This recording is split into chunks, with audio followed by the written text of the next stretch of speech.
महाविकास आघाडी ही आमच्या सर्व चारही पक्ष एकत्र करून लढवली जाणार आहे.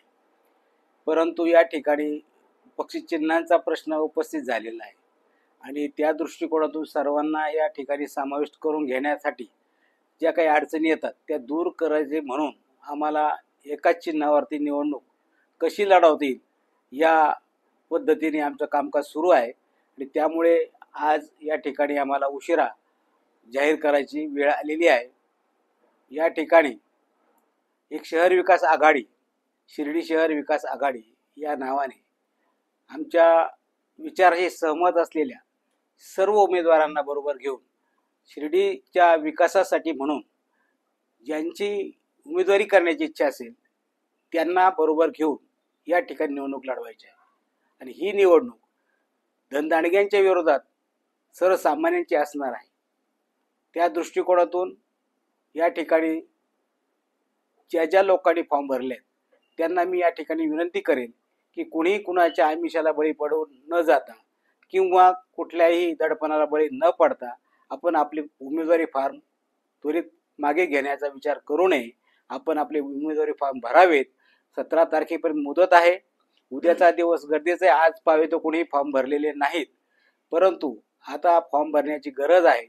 वेळ पडली तर एखाद्या वेळेला सॉफ्टवेअर त्याला हे होऊ शकतं, हँग होऊ शकतं आणि मग आपल्याला फिजिकली असे हे फॉर्म भरावे लागतील, ऑफलाईनवर भरावे लागतील. मग त्यावेळेला गर्दी होऊ शकते. तर सर्वांना या ठिकाणी या निमित्ताने विनंती आम्ही अशी करतो की या ठिकाणी सर्वांनी आपले ज्यांना या ठिकाणी निवडणूक लढवायची इच्छा असेल त्या सर्वांनी या ठिकाणी आपले फॉर्म व्यवस्थित बाद होणार नाही अशा पद्धतीने भरून द्यावेत असे या ठिकाणी आमच्या शिर्डी शहर विकास आघाडीच्या वतीने विनंती करतो. शिर्डी शहर विकास आघाडीमध्ये आमचे महाविकास आघाडी देईल म्हणजे आमचे काँग्रेस पक्ष आहे, त्यानंतर उभाटा शिवसेना गट आहे, राष्ट्रवादी शरद पवारजी गट आहे, त्याचप्रमाणे मनसे हे पण आमच्या बरोबर आहेत. याही व्यतिरिक्त जर कोणी आमच्या बरोबर आमच्या विचाराशी सहमत असतील या शिर्डी विकासाचा विचार करून आम्ही ही निवडणूक लढत आहोत. ही निवडणूक दुसरी कुठली नाही आहे, शिर्डी विकासाच्या दृष्टीने आहे. म्हणून आम्ही आमच्या समविचारी लोकांना सर्वांना बरोबर घेऊन या ठिकाणी निवडणूक लढवणार आहोत. नेमकं कोणत्या चिन्हावर ही निवडणूक होणार आहे? काय चिन्ह आता त्यावेळेला आम्ही ठरवू, त्याप्रमाणे ते चिन्ह घेण्यात येईल. आघाडीचा प्रश्न जर त्या ठिकाणी रजिस्ट्रेशनचा काही आला तर मग मात्र आम्हाला थोडीशी अडचण येण्याची शक्यता आहे, पण ती अडचण दूर करण्याचा आमचा प्रयत्न आहे. नगराध्यक्ष पदासाठी सुद्धा 4-5 लोक आमच्याकडे वेटिंगला आहेत.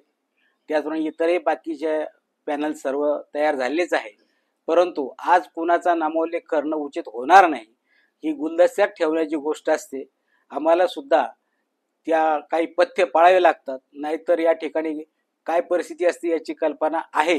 हा सर्व अनुभव लक्षात घेऊन आम्ही सुद्धा आमच्या वेळेवरच पॅनल डिक्लेअर करणार आहोत. लपवण्याचं कारण काहीच नाही. आता जे प्रस्थापित आहेत ते लपवतात, त्यांना हा प्रश्न विचारला पाहिजे. आमच्या सारख्याला तो प्रश्न विचारून काही फायदा नाहीये. कारण आम्हाला गुलदस्त्यात जाण्याशिवाय पर्याय नाही. कारण समोरची कशी आहेत हे सर्व लोकांना परिचित आहेत. त्यामुळे तो गुलदस्त्यात ठेवण्याचा विषय नाहीच आहे. असं 3 पक्ष एकत्र असल्यामुळे संभ्रमाचं वातावरण आहे. नसतं तर मग एका पक्षाची त्यावेळेस तयारी सुरू झाली असती. पण सगळ्यांनाच बरोबर घेऊन या ठिकाणी जायचं आहे, हे महत्वाचं आहे. शिर्डी नगरपालिका निवडणूक लागून कार्यक्रम सुरू झाला आहे. अजून आत्तापर्यंत कोणत्या प्रकारचे फॉर्म आले नाही. ती प्रस्थापितांची दहशत आहे. पण ही प्रस्थापिताविरुद्ध विस्थापितांची लढाई. त्यांना काँग्रेस असन, शिवसेना असन, राष्ट्रवादी असन, मनसे असन आणि सर्वसामान्य जनता असन या त्या निवडणुकीत पूर्णपणे धूळ चारल्याशिवाय राहणार नाही. आणि असं वाटतं तुम्हाला उशीर झाला, उशीर वगैरे काही नाही. ही लढाई शांततेची लढाई आहे. ही लढाई 100% शिर्डी नगरपालिकेवर नगराध्यक्ष आणि नगरसेवक हे महाविकास आघाडीचे राहिल्याशिवाय 100% राहण्याची आम्हाला गॅरंटी आहे. काय कसा फॉर्म्युला नेमका आहे? किती जे आहे वाटप झालेले आहे? आता तो आमचा अंतर्गत बसून फॉर्म्युला ठरला आहे. त्यानुसार आम्ही आमचे पक्षाचे प्रतिनिधी तिथं काम चालू आहे. त्याप्रमाणे काम करून उमेदवार आम्ही डिक्लेअर करून टाकू. आता ते खासदार भाऊसाहेबांची मिसेस आजारी आहे, त्यामुळे त्यांची लढण्याची इच्छा त्यांनी ते म्हणजे बुवा आजारी असल्यामुळे आम्ही थांबवतो असं त्यांनी आम्हाला सांगितलं आहे. परंतु तुम्हाला एक सांगतो, उमेदवार कुणी असू, येत्या निवडणुकीत प्रस्थापिताचा नगराध्यक्ष हा विस्थापित सर्वसामान्य जनता उलटल्याशिवाय राहणार नाही, एवढंच एक तुम्हाला शब्द देतो. नाही, बंडखोर वगैरे काही नाही आहे. आमच्याकडे स्वतःचा पॅनल सक्षम आहे आणि त्या आमच्या पॅनलच्या जोरावर आम्ही निवडणूक लढवणार आहे सर्वसामान्य कार्यकर्त्यांच्यावर. मनसेचे 2 गट आहेत. शिर्डीतले जे मनसे आहेत त्यांचं वेगळं लढण्याची तयारी सुरू आहे. त्यांना देखील तिकडनं आश्वासन दिलं जात आहे. आम्हाला माहित नाही, अधिकृत जिल्हा प्रमुख इथं बसलेले आहे, ते काही आम्हाला बाकीचं माहित नाही. त्यामुळे अधिकृत आदेश आलाय पक्षाचा, मनसेंना बरोबर घ्या, शिवसेना काँग्रेस राष्ट्रवादी एकत्र करून आघाडी करून लढत आहेत. दुविधा मनसेच्या बाबत निर्माण होते शिर्डीकरांसाठी काय? ते आता तो प्रश्न ते उत्तर ते देऊ शकतात त्यांच्या पक्षाचं.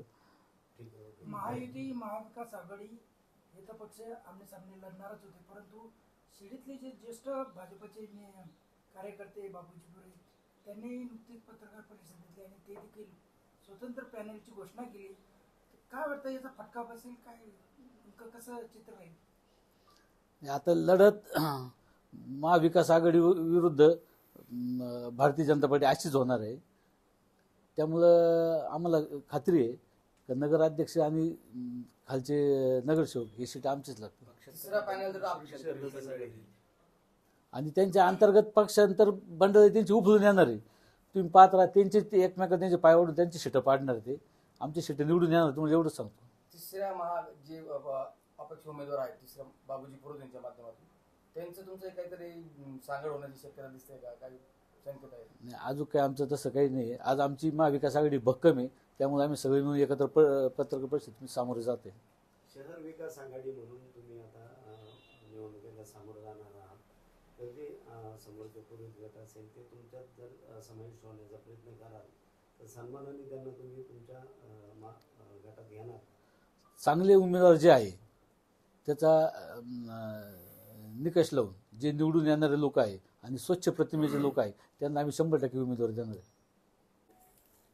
आज आम्ही समविचारी पक्ष आमचा राष्ट्रवादी शरदचंद्र पवार पक्ष गट, काँग्रेस, शिवसेना उद्धव ठाकरे साहेब गट आणि मनसे राजसाहेब ठाकरे एकत्र करून आम्ही शिर्डी शहर विकास आघाडीच्या नेतृत्व याच्याखाली निवडणूक लढवत आहोत, निवडणुकीला सामोरे जात आहोत.